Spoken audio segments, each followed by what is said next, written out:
네, 더불어민주당의 서영교 의원입니다. 우선 대법원장 후보자가 되셨습니다. 어깨가 무거우시겠습니다. 예, 그렇습니다. 예, 한번 사양하셨다고 들었어요. 그렇습니까? 1000번, 10,000번도 더 사양하고 싶다. 나라와 국민을 위해 누를 끼치진 않을까? 이런 무거운 마음이다. 이렇게 말씀하셨어요. 예, 그렇습니다. 예, 그런 마음으로 임해 주십시오. 그런 초심 그대로 꼭 갖고 계셔야 합니다. 나라와 국민을 위해 삼권 분립의 법원의 수장이 어떤 독립적인 판단을 해야 되는지 헌법과 법률에 의해 우리는 법관의 자격을 이렇게 얘기합니다. 법관은 헌법과 법률에 의해 양심에 따라 독립적으로 심판해야 된다. 맞습니까? 그렇습니다. 판사들이 헌법과 법률에 의거하고 그리고 또 양심에 따라 독립적으로 할 수 있도록 보호해 주셔야 됩니다.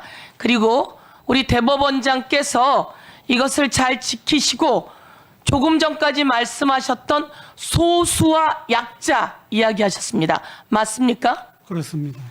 권력으로부터 독립해서 소수와 약자 그리고 국민을 보호할 단단한 각오가 되어 계십니까? 예, 그렇습니다. 대통령의 권력이 아주 강하다. 이게 대한민국입니다. 특히 요즘과 같은 경우엔 대통령의 권력이 너무 강한 거 아니야? 이렇게 언론 그리고 국민 그리고 정치권의 비판이 있습니다.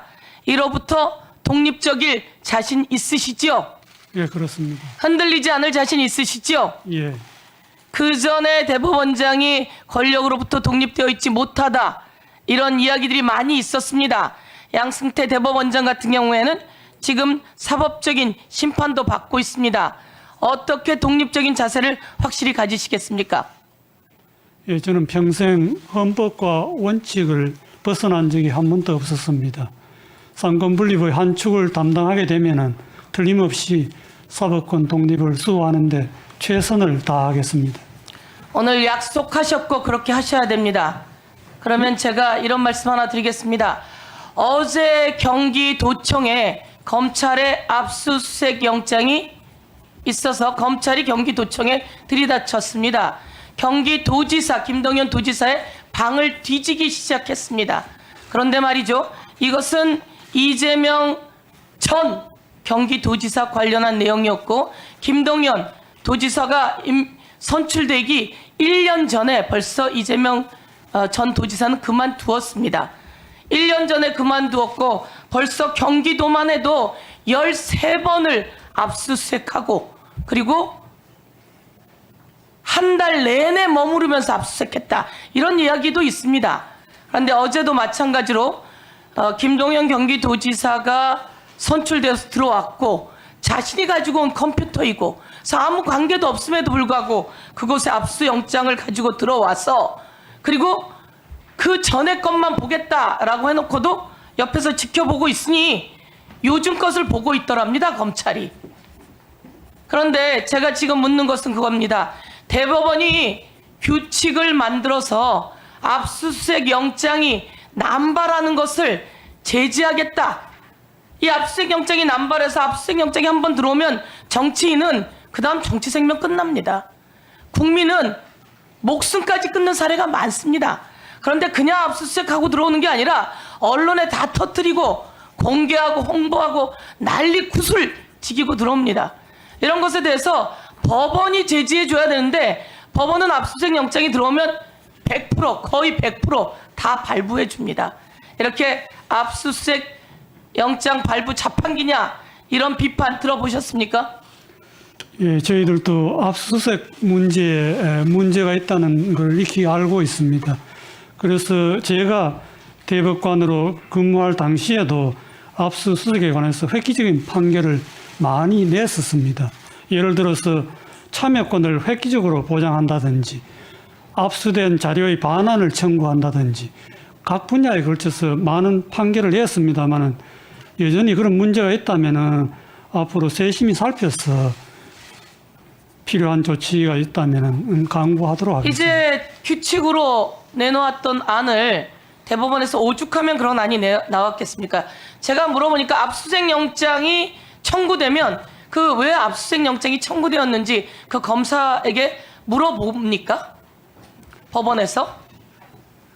제가 영장 절차를 담당하지 않기 때문에 일단 발부가 되면은 청구가 모든 되면요. 예, 검찰에서 청구가 됩니다. 검사가 압수수색 영장을 청구합니다. 법원에. 그러면 그 검사에게 이게 왜 청구가 되었는지 물어볼 수 있습니까? 방금 의원님 말씀하는 그런 점들을 반영하기 위해서 규칙 제정이나 법률 제정이 논의가 되고 있는 걸로 알고 있습니다. 13번이나 경기도를 압수수색했어요. 그 경기도지사는 벌써 바뀐 지가 몇 년인데 현재 경기도지사 사무실을 압수수색한다고 검찰이 압수수색 영장을 청구합니다. 그러면 이게 왜 청구되는 건지 이게 맞는지 타당한지 정도는 검사에게 물어봐야 되는데 현재 제도는 그걸 물어보지 않는다는 겁니다. 물어볼 수 없다는 거죠.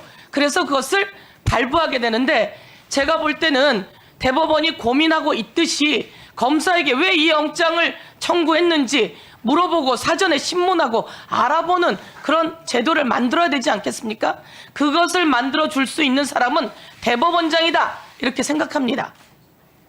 어떻게 생각하십니까? 예, 저희 대법원도 노력하겠지만은 국회에서도 입법 조치가 가능한지 함께 검토하면 국회와 좋겠습니다. 우선 대법원이 규칙으로 바꿀 수 있습니다. 그렇게 하시고요. 국회도 그 부분에 대해서 함께 논의하고 힘을 실어 나갈 예정인데 이거는 뭐 여야가 없을 것 같습니다. 그런데도 불구하고 왜 이게 그동안 못 고쳐진 거죠? 검찰은 왜 이렇게 불이었는지 열심히 일하는 검사들 그리고 국민을 지키는 검사들 존경하고 존중합니다. 오늘 감사의 말씀도 드리고요. 그러나 일부 남발하는 검사에 대해서 확실하게 제지하는 대책을 가져야 사법부의 독립도 또 가져나갈 수 있다고 생각하는데 다시 한번 제도적인 장치를 위해서 어떻게 역할하실 건지 답변 주시기 바랍니다.